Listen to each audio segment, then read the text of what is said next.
Sa forma mga boss, alam mong pang utility talaga siya. Pang support personal, pang work, pang business, kasi may kasama na siyang top box na 30 liters ang capacity. Meron siyang Kimco logo dito or badge sa pinaka-center, decals na 125 at emblem naman, Agility Eco, highlighted siya dito sa bandang likuran. Pang economy or practical, sa presyo niya din na 82,500, swak na ang motor na to kung gusto mong makarating sa point A to point B na mas makakatipid ka pa dahil nga sa kanyang fuel consumption.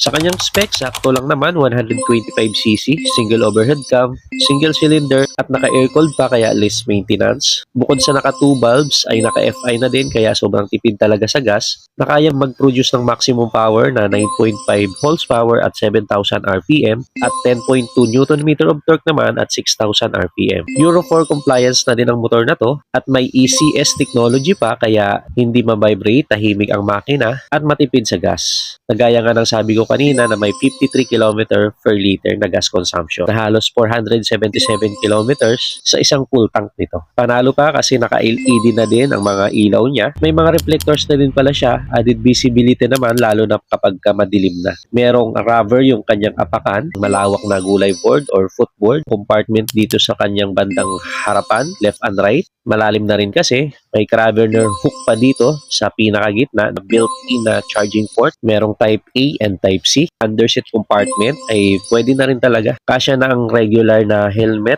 or yung half face. Dalawang hook dito para sa mga full face na helmet. LCD na nga rin pala ang kanyang instrument panel. Sa dimension niya, meron siyang length na 1,898mm. May width siya na 682mm at height naman na 1,129mm.